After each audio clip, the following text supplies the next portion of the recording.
In the golden dawn of ancient India, when hymns rose with the smoke of the sacred fire and air was perfumed with sandalwood, marriage was not merely a union of two hearts.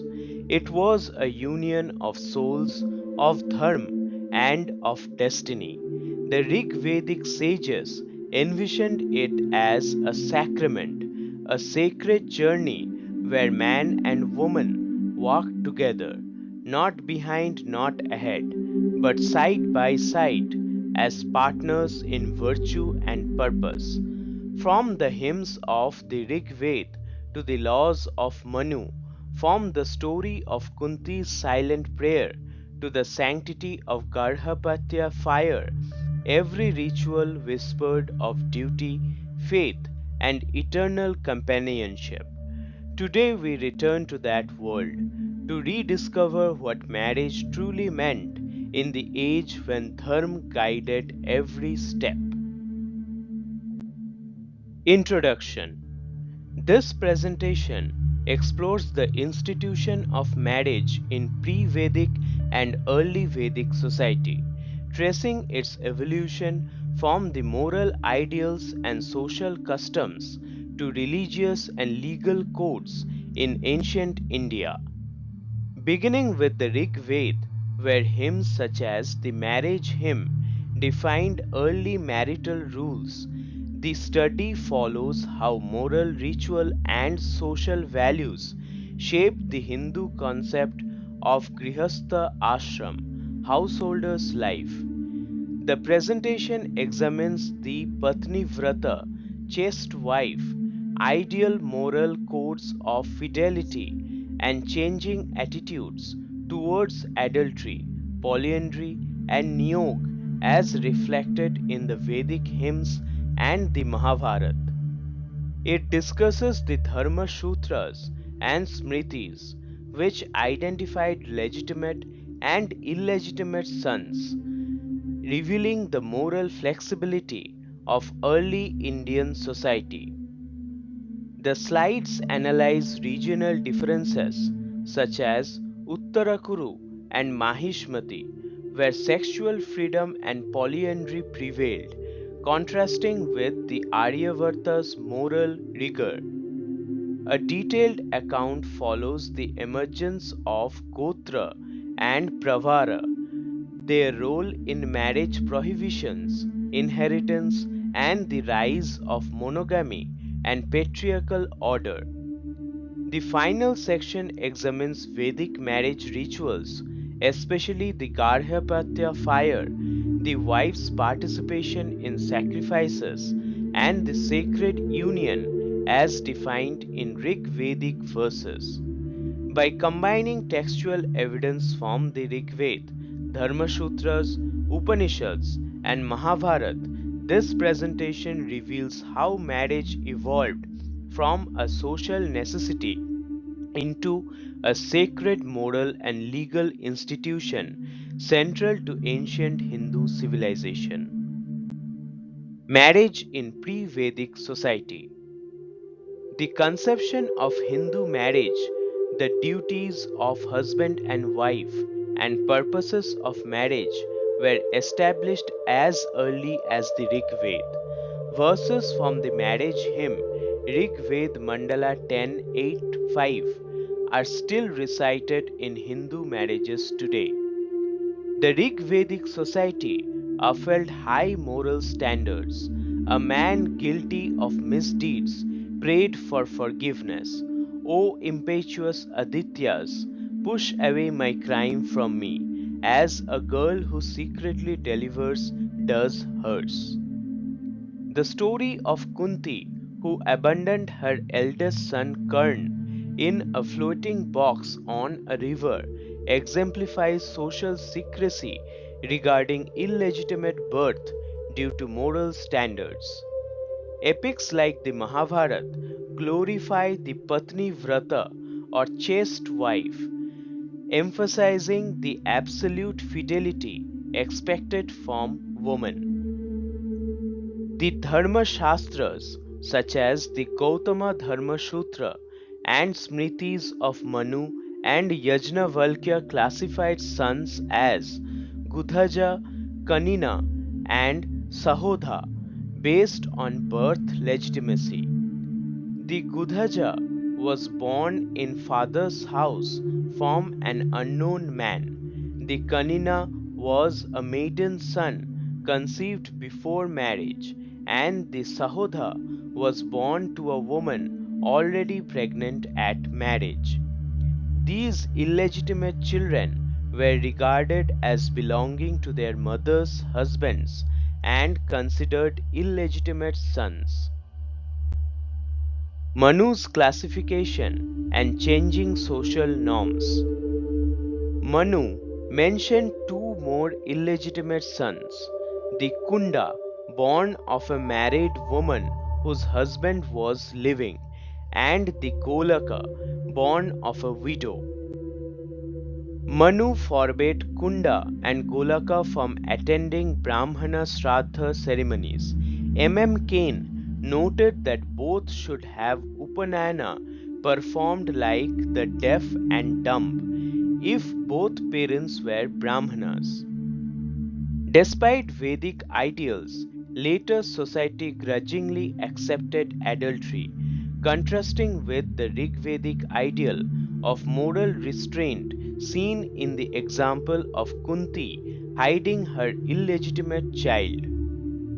The Rig Veda does not depict the full social reality, but presents an idealized moral world as its hymns were composed of sacrificial purposes. Historians reconstruct early Vedic social norms using Mahabharata incidents and correlating them with Vedic settlements. The references in the Gautama Dharma Sutra, Manusmriti, and Yajnavalkya Smriti reflect traditions and transitions in social attitudes towards marriage, adultery, and lineage purity. Niyog and sexual norms in ancient India.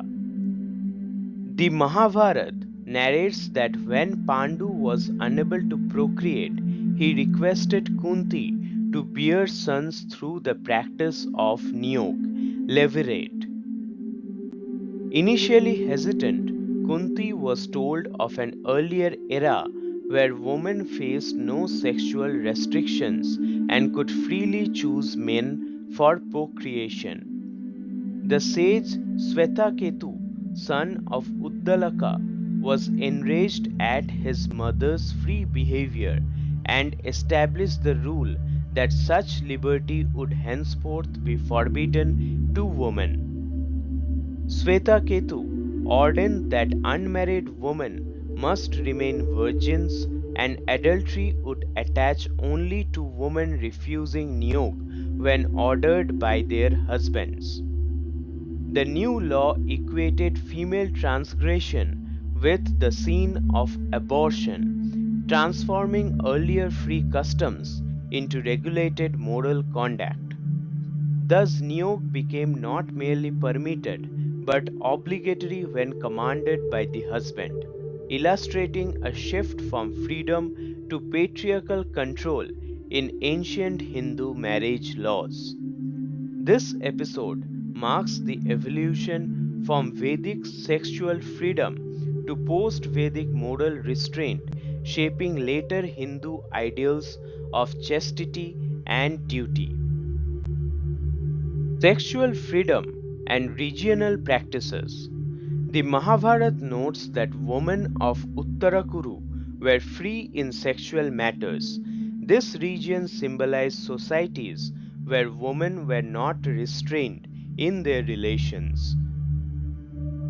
The Mahabharata mentions that women of Maheshmati, through divine favor, enjoyed freedom to act as they pleased without restriction. Kern remarks on the women of Madra and Valika reveal that unchastity prevailed in those regions, reflecting moral laxity. The Mahabharata recounts that Dirgha Tamas, born from his mother's union with his father's brother, forced his mother to relieve him of blindness, illustrating ancient sexual irregularities. A Devara, brother-in-law, had the right to cohabit with his sisters-in-law. The Nirukta defines Devar as a second husband, and Mahabharata supports this practice. Despite the Mahabharata idealizing Patni Vrata, regions outside Aryavarta accepted laxer morals, showing the coexistence of purity ideals and regional permissiveness. It is significant that Uttarakuruk included areas where polyandry, a woman having multiple husbands, was customary and still persists symbolically in later traditions. Marriage ideals and moral codes. The Vedas depict an ideal monogamous life, though occasional exceptions existed, such as wives relating to brothers in law. In this ritual, the sacrificer's wife had to confess her paramours and indicate their number using an equal number of grass blades, symbolizing transparency in conduct. The Mahabharata mentions Jatila, a woman with 7 husbands, exemplifying the ancient acceptance of polyandry similar to Draupadi's case. The Satavata Brahman, Yajnavalkya, stated that no one cares if a wife is unchaste, implying leniency when men were away for sacrifices. Monogamy gained importance in later Vedic texts, showing that moral transformation was underway in Aryan society. Unlike Indo-Germanic societies, where adulterers were killed, Vedic India did not specify such punishment, though their legal texts hinted at moral restraint. These accounts indicate that ancient Indian morality was transitional, evolving from free sexual customs to regulated familial ethics. Evolution from nomadic to settled life. Svetaketu's father explained his wife's behavior by comparing her with a cow, but later texts replaced this imagery with Kshetra, showing an agricultural metaphor. This linguistic shift marks a transition from nomadic or pastoral life, where cattle were wealth, to a settled agrarian society valuing land as the key asset. In pastoral society, cows symbolized wealth. As agriculture rose, land became the chief resource, marking the dawn of rural stability. Early societies practiced communal life, where herds and land were shared property within a tribe, fostering social interdependence. The institution of marriage evolved from such communal structures, gradually emphasizing fidelity and property inheritance. The lawgiver Svetaketu's regulation against free sexual conduct likely emerged in this context of social stabilization and patriarchal order. Thus, from nomadic freedom to settled domesticity, the transformation of society redefined marital fidelity, aligning it with agricultural values and moral discipline. Evolution of gotra and pravara system. The concept of gotra, denoting clan or lineage, evolved during the pastoral period. The word gotra in Rigved meant cow stable or herd of cows, showing its communal origins before taking a genealogical sense. The Shrotashotra lists 8 progenitors: Vishwamitra, Jamadagni, Bharadwaj, Gautama, Atri, Vasishtha, Kashyapa, and Agastya. The descendants of these sages were considered founders of gotras. The Mahabharata states that originally there were only four gotras: Angiras, Kashyap, Vashishta, and Vrigu. Later texts mention thousands of gotras and 49 pravara lineages. Kane observed that even Bodhayana list is inconsistent, implying that Gotra classification evolved over time and was not uniformly fixed. The Gotra and Pravara determined marriage eligibility. No legal marriage could occur between persons of the same Gotra or Pravara, as they were considered kin. Members of the same gotra could inherit property in absence of direct heirs, linking gotra with legal and familial continuity. The system of gotra pravara became central to social order, ensuring ritual purity and controlled lineage in Brahmanical society. Gotra in Varna hierarchy. The gotra and pravara were mainly applied to Brahmanas, as noted in Dharma texts. Kshatriyas adopted the gotra in their purohitas, family priests, while Shudras had none. A Brahman who did not know his own lineage was instructed to identify himself as Kashyapa Gotra, symbolizing default spiritual ancestry. In early Vedic society, individuals were recognized by the name and gotra, representing their tribe or community. This identity later extended to social status and ritual roles. The descendants of illustrious rishis claimed divine ancestry, reinforcing the sanctity of Brahmanical hierarchy and marital restrictions to preserve lineage purity. The rishis upheld monogamy for women to preserve family lineage, which gradually spread and became universal among the Brahmanas. The original four or eight gotras multiplied into innumerable lineages, showing social growth and widespread enforcement of marital norms.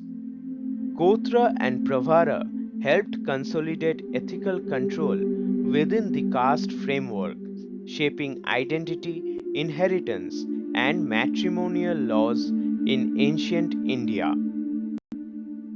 Transition from promiscuity to monogamy. The Mahabharata portrays a transitional society where promiscuous mating coexisted with emerging concepts of family pairing and monogamy. This stage marked the shift from group marriage to individual marital bonds, allowing recognition of paternity and family inheritance. Scholars MacDonnell and Kith note that early Vedic society did not maintain high sexual morality as old customs of freedom persisted. The Atharvaved mentions that a woman remarrying her husband's death could be joined to a second husband through a ritual of offering five rich dishes and goat sacrifice, showing early widow remarriage traditions. The Atharvaved references a woman with 10 husbands, interpreted by Kane as hyperbolic expression, Praudhivada, or referring to multiple betrothals rather than actual polyandry. If a Kshatriya or Vaishya widow married a Brahmin, he was considered her true husband, indicating upward social acceptance in remarriage. These developments reveal how Aryan society moved from free sexual norms toward regulated monogamous unions, reflecting both social order and moral refinement. Early social grouping and concept of gotra. In very ancient times, People were grouped according to herd or gotra they belonged to, reflecting early pastoral community structures where wealth was measured in cattle. The Brihadaranyaka Upanishad contains two lists of teachers. The first traces descent through mothers, the second through fathers, showing a transition from matrilineal to patrilineal society.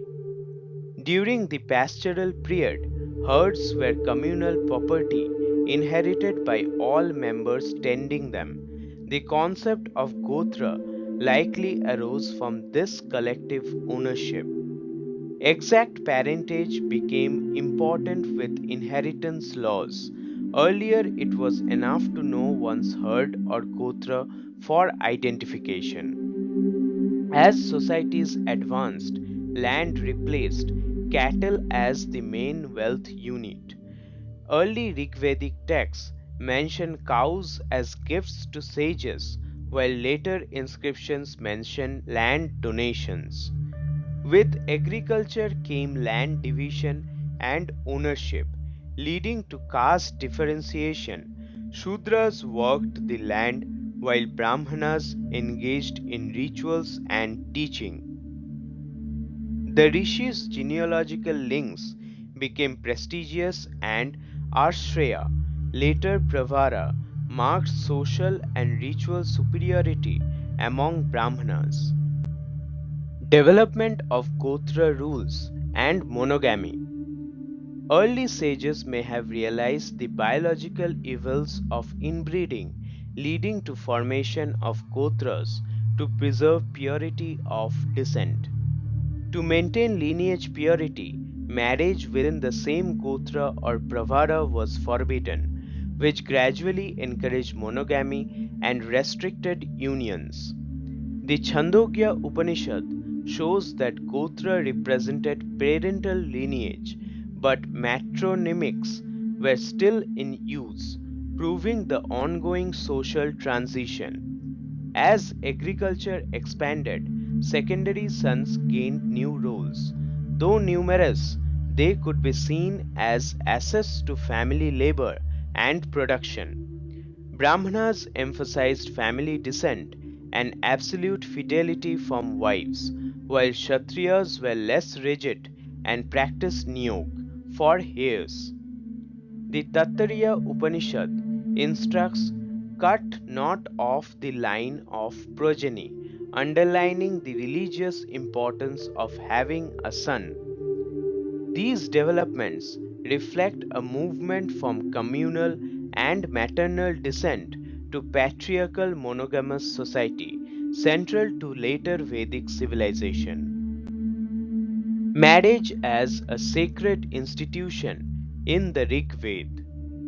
In the Rig Veda, marriage became a sacred duty with religious significance, enabling a man to become a householder, grihastha, and perform sacrifices. The husband took a maiden as wife to perform the Garhapatya sacrifice. The Griha fire symbolized nuptial bond lit by the couple during the wedding ritual. Newly married couples were encouraged to establish their own homes as multiplication of Garhapatya fires was believed to please the gods. No Vedic sacrifice could be performed without the wife's presence, emphasizes husband's wife cooperation in religious duties. The Rig Veda declares a wife indeed the home and resting place, O Maghavan, affirming her sacred domestic role. The Mahabharata and later texts describe a house is not a home without the wife. The Aitareya Aranyaka calls a wife Jaya because the husband is reborn in his wife through progeny, a concept echoed in Manu, linking marriage, fertility, and dharma as one sacred cycle. Sources. The primary source for understanding early marriage customs Hymns such as Marriage Hymn in Rigved and many Rigvedic verses describe the moral duties of husband and wife, the concept of household, grihastha, and the sacred role of wife in sacrifices. Provides references to polyandry and remarriage, including passages in Atharvaved that discuss women with multiple husbands and rituals related to widow remarriage. A major narrative source offering detailed accounts of Kunti, Svetaketu, Dirghatamas, and others, illustrating early ideas of niyog, moral dilemmas, and social evolution of marriage practices. Dharma Shastras and Smritis. Texts such as Manusmriti, Yajnavalkya Smriti, and Gautama Dharma Sutra classify legitimate and illegitimate sons and define laws of chastity, inheritance, and marital conduct. Satapatha Brahmana and Griha Sutras contain ritual instructions for Vedic marriage ceremonies, emphasizing the role of Garhapatya fire and joint participation of husband and wife in sacrifices. The Vrihadharanyaka and Chandogya Upanishads mention gotra, pravara, and lineage, revealing transition from matrilineal to patrilineal descent and evolving moral norms. Linguistic and ritual commentaries like Nirukta explain terms such as devara and classify and clarify social customs related to marital relations. Interpretations by modern scholars such as M. Cain, MacDonald, and Keith help reconstruct the moral and ritual framework of early marriage, connecting scriptural evidence to historical understanding. In those sacred ages, marriage was more than a ceremony, it was the rhythm of civilization itself. It bound heaven and earth, gods and men, through vows uttered in the presence of Agni, the eternal witness, from the simple pastoral unions of the Rigvedic tribes to the solemn rites of the later Vedic age. Evolution of marriage reflected the evolution of Indian thought, from freedom to fidelity, from nature to law, from desire to duty. As the flames of Garhapatya fire glowed, so too did the light of Dharma, illuminating the path of the householders who kept the world in balance.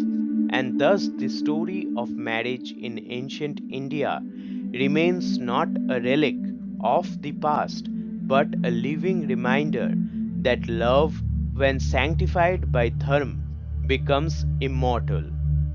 Thank you.